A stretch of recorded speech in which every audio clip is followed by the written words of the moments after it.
Hi, fourth graders. I am going to start doing read aloud again for those of you who want to join along each day. Um, when we sadly parted ways, we had just finished chapter 11 called Scrambled Eggs. I'm actually going to reread this chapter in order to get our brains back into the story again. So remember, our read aloud is Fish in a Tree. And so here we go with chapter 11. It's called Scrambled Eggs. When we come into the classroom, Mr. Daniels makes an announcement. Attention, Fantasticos. We have brand new Fantastico seats, so find yours and settle in. Jessica is sitting next to Suki and staring at Shay like their separation is a great injustice. It turns out that I'm sitting in the front row next to Keisha, the girl who can bake and write at the same time, while I can do neither. We don't speak all morning, and I can't stop worrying that she doesn't like me. When she finally glances at me, I blurt out, I don't mind being your friend. Keisha looks annoyed. You don't have to do me any favors. No, I say, trying to undo what I didn't mean to say. I just mean, and then I stop because I don't know what I meant, and I'm nervous and embarrassed, and that is never good when I'm trying to say something. Every word is another shovelful of dirt from the hole I've dug for myself. So I figure my best bet is to shut my mouth. But the silence gets too long and too loud, so I try to think of something to say. I always knew what to say to my grandpa, and he always knew what to say to me. I wish he were here to whisper in my ear. And then I think of Alice and how she argued with Humpty Dumpty about using the right words. I turn to Keisha and blurt out, Do you like eggs? Eggs, she asked. Oh no, she thinks I'm a barrel full of crazy, but I keep going because sometimes my tongue goes on without my say-so. Yeah, I love eggs, scrambled eggs, fried eggs, poached on toast, and boiled eggs. I love peeling the shell off of a boiled egg, don't you? I even like egg salad, which my brother won't eat, even if someone holds him down. Her eyebrows scrunch up, reminding me of angry caterpillars. That's incredibly interesting. Then she searches inside her desk for something. I know this move. It's a polite way of ignoring me. People do it a lot. Finally, I just put my head down. Grandpa used to say that Alice in Wonderland falling down the rabbit hole was just like real life. I didn't used to understand what he meant, but now I do. There can't be any place on the planet scarier than a school cafeteria. I hold my tray so tight my fingers hurt. I hear, Hey, Allie, it's Shay. She is standing with Jessica and a few others. Yeah? I ask. Do you want to sit with us for lunch? Of course, I don't want to sit with them, but I am getting tired of sitting alone and having everyone else see me sit alone. Besides that, Shay, Jessica, and some other girls all have these woven friendship bracelets, and I have never had the kinds of friends who have matching bracelets. But I've always wanted them. It's like the bracelets tell the world that the person wearing it has someone who cares about them. Not like a family member that has to care, but someone who just likes you. I want to feel a part of something, anything, I guess. Shay is overly happy that I've said yes. I sit down after glancing at the seat to make sure I won't be sitting in a pool of glue. Shay motions to me to sit next to her. She and Jessica smile. That smile on the outside seems fine, but your gut tells you to be careful of. There are a few other girls. Max is there with the other boys. Jessica points at Albert and they start laughing. I look over and don't see anything funny. Can you believe it? Shay asks. How pathetic is that? Hey, Albert, she calls. Is that supposed to be a fashion statement? I still don't get it. He's wearing his usual Flint shirt and jeans. Why are they so worked up now? Shay hits me on the side of the arm and points down at his feet. The backs of his sneakers have been cut out. Shay calls him over, and he comes. I don't know why everyone does what she says. Even me, today anyway. What's the matter? She asks him. Don't you have any money for shoes? Quite the contrary, Albert begins. But given the choice of buying new sneakers that I will outgrow in 3 months, or a chemistry set that I can use for an undefined amount of time, this seemed the clear choice. They're in fine shape, except for being just a bit short. Did you hear that? Shay asks. He chopped the back of his shoes off like slippers. Jessica adds, Next he'll be wearing a robe. Shay turns to her. I think robes would be cool. We should wear them tomorrow. Yeah, that would be cool, Jessica says. Shay laughs, but I don't think Jessica knows Shay isn't laughing because of the robes. I think Shay said something dumb to see if Jessica would go along. Sometimes I think Jessica would follow Shay out of an airplane without a parachute. Then Shay turns to me. Well, Allie, she asks, what do you think of wearing robes tomorrow? I'd like to tell her it's a dumb idea, but I say, not my thing. Is that so? Well, what do you think of Albert and his slippers? I feel like I'm in one of these old detective movies that Grandpa loved, in a cramped small room under a bright light being asked a question I don't want to answer. The thought to stick up for him goes through my head, but that doesn't seem like the right answer for Shay. They're pretty dopey, I say. What a weirdo, huh? I've made Shay happy. I feel terrible. And I know that I'm going to feel even worse when the shades come down over Albert's face, when he looks sad. But that never comes. He just stands there eating Doritos and studying us like we're lab mice. I think it's curious that you worry about what I have on my feet when 3 of you are wearing red shirts. Not a wise color. Red is the color of stoplights and signs, bad wounds, warning lights, and the most severe of sunburns. It represents red alerts and high fevers. Red numbers show a loss in accounting. Red represents danger. I think of all the red marks that cover my papers from teachers. How I hate to get them back. Jessica laughs loudest. What a weirdo, Albert. Furthermore, he says, any crew member of Star Trek Starship Enterprise who wears a red shirt never appears in another episode. Frankly, I think you've made poor choices. They all burst into loud laughter. Albert, Mask said, it's only a TV show, dude, and not a very good one either. Albert's arm stopped dead on the way to his mouth with another Dorito. Not a very good one? Albert, Shay says, leaning forward a bit, you go right ahead and ignore what you look like, but it's the rest of us who suffer. We have to look at you. Actually, he says, I don't take my appearances lightly. I take you lightly. And with that, he turns and is gone before she can pull out some other mean thing. And I wish I was more like Albert. Seeing him shuffle away in those sneakers made me want to be better. I'm not perfect, but at least I'm not mean. And then my heart sinks, because I realized that I was just mean. I guess I did it because I was lonely. Now I know that there are worse things than being lonely. Okay, so now we're on chapter 12, and it's called What's Your Problem, Albert? Light from the hallway pours into my room as my mom opens the door. Hey, honey. Hey. I came in to check on you. You seem very quiet at dinner tonight. Something going on? Mean kid at school. Oh, Allie Bug. I'm sorry you had to put up with that. What happened? Well, the kids who were mean? Yeah, I was kind of one of them. Oh, she says with a sigh. I'm surprised by that, Allie. Tell me what happened. Those girls that came into Peterson's that time, well, they asked me to have lunch with them. I sat at their table, but then they started being mean to this kid named Albert about his clothes. I looked up into her eyes, and I went along with it. I feel bad about it.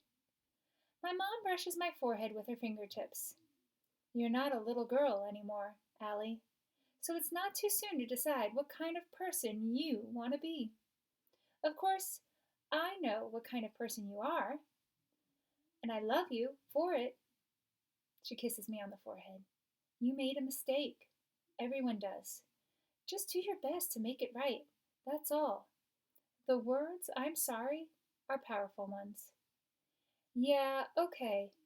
I'll make it right with him. That's my girl, she says, kissing my forehead one more time before leaving. The next morning at school, I'm wondering how I can make things right with Albert. I'm drawing a pigeon wedding in my sketchbook. I don't know that Keisha's standing behind me. You drew that? I move my arm to cover it. Why would you cover it? If I could draw like that, I'd put a commercial on TV about it. Thanks, I mumble. I don't know why I'm embarrassed, but I am. Keisha sits in her chair as I stare at her head full of thin braids, thinking it must take 3 days to do all of that. So beautiful. I just love it. Not like my boring hair that just hangs there. I reach out to touch her hair. She turns toward me all of a sudden. What are you doing? Oh, sorry, there was a mosquito.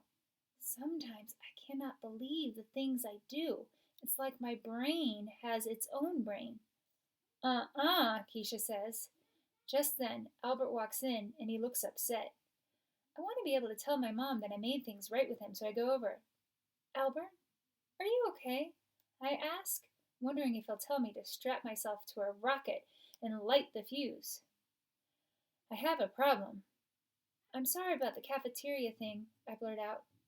His eyebrows raise. That didn't bother me. No need to apologize. It didn't bother you at all to have a table full of people make fun of you? You're kidding. Why would I be kidding? Can it be that he really doesn't care what people think of him? We just stare at each other. And that didn't bother him at all, and this new problem really does. And it must be really bad. Maybe it has to do with the bruises he has all the time. Can I help? I ask. No offense, but I don't really think so. Okay, I mumble. It's just a problem that I can't get out of my head. I feel like I won't be able to relax until I find an answer. Do you want to talk about it? I know sometimes when I have a problem, I talk it out with my brother or my mom. Even if I don't find an answer, I feel better anyway. Well, I wait.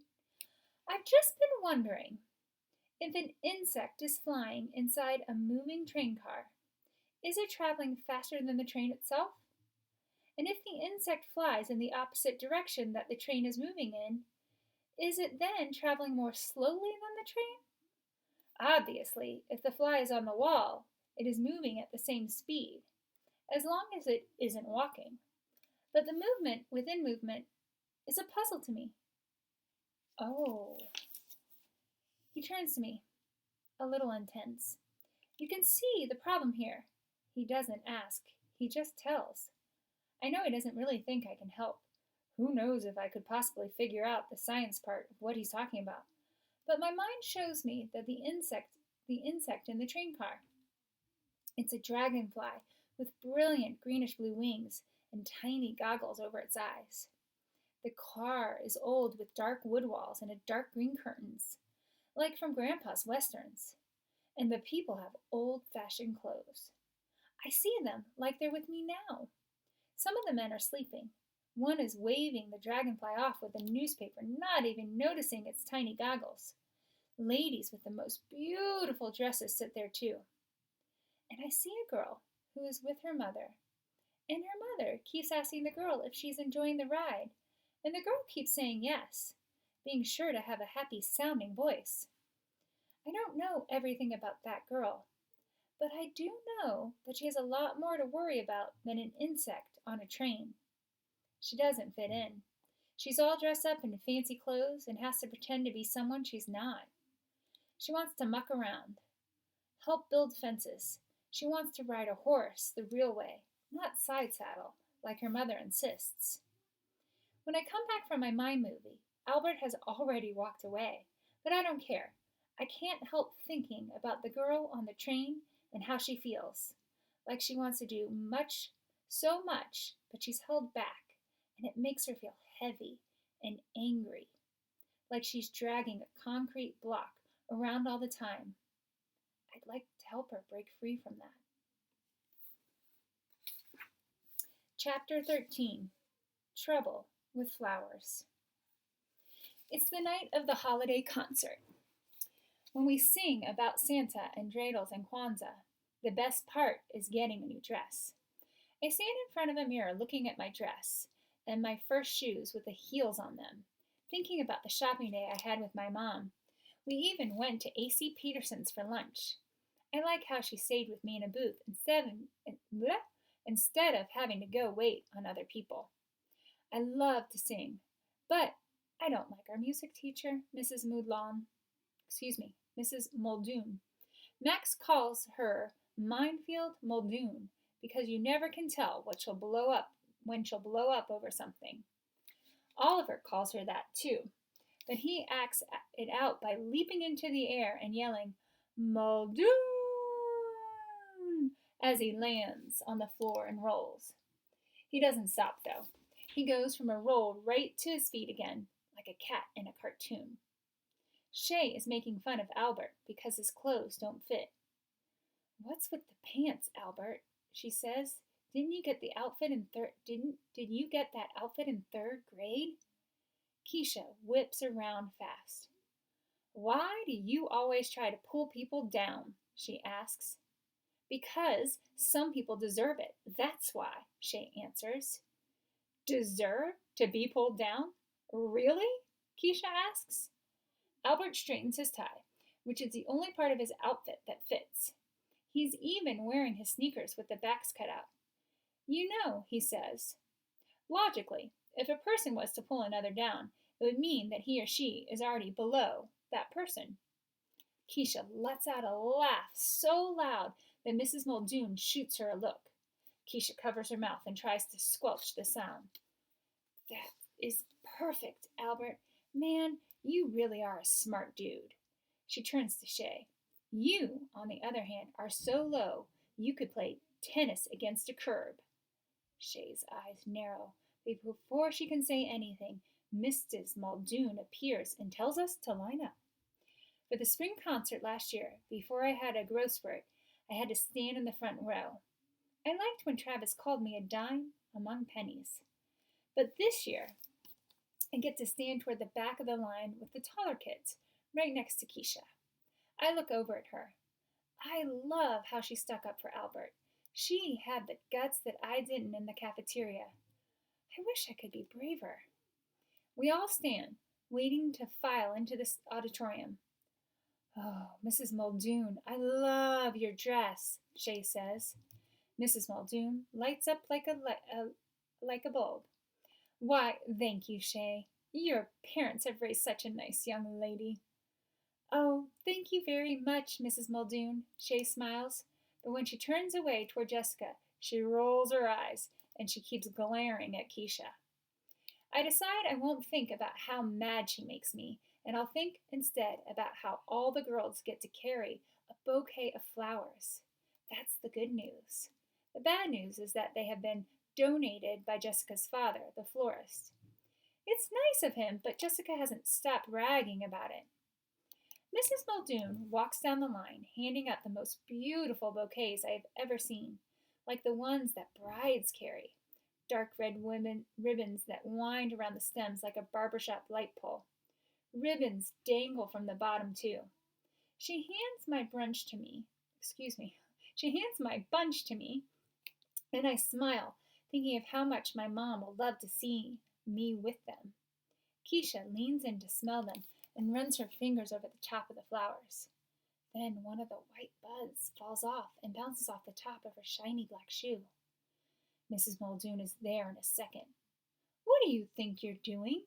Mrs. Muldoon grabs the flowers from Keisha's hands. Keisha looks up. No, please, don't. I didn't mean. These flowers are a gift, and if that's how you're going to treat a gift, with a complete lack of respect and gratitude, then you, Keisha Almond, will be the only girl without flowers. But Mrs. Muldoon, Keisha says, I really didn't. Mrs. Muldoon holds up her hand like she's stopping. Traffic. I don't want to hear it. You will have no flowers, and perhaps you will remember in the future how a lady behaves. See, Shay says to Jessica, people do get what they deserve. I stand behind Keisha, but I wish I could see her face. I wait for her to say something back, but Keisha doesn't say anything. Although I can't see her cry, I hear her sniff and see her brush her cheek with her fingertips, and I watch a mind movie of me being the only girl without flowers, marching in to see all the parents. And they look on my mom's face. How'd she be the only the only sad parents in a sea of smiling ones, and how I'd feel like I was less than everyone else. No one should ever feel like that. I feel my fingertips dig into the center of my bouquet to separate the thick stems. It takes some twisting to work half the flowers out of the fancy ribbon, but I put some muscle into it. Stem cracks, and leaves and petals fall, spinning in the air, landing all around my shiny new shoes. Mrs. Muldoon has turned around to stare. Her mouth is open wide enough for a bird to build a nest in. I hold her gaze as I hand half the flowers to Keisha. Well, she can have some of mine then. In the end, neither of us had flowers when we walked into the auditorium, but we had bigger smiles than anyone else. Okay, fourth graders, I'm curious to hear what you think about how our protagonist protected her friend Keisha toward the end of this chapter. What you think about her taking her bouquet and splitting it in two to give to Keisha. If you think that was a wise thing to do, or if it could be handled differently. And what do you think about the friendship forming between Keisha, Albert, and Allie? And do you have any ideas or thoughts about how this will develop through the rest of the book? I have created a Padlet where you can answer those questions, and I'll have them posted again for you. And tomorrow we will continue to read more of our Read Aloud, Fish in a Tree. All right, take care, guys.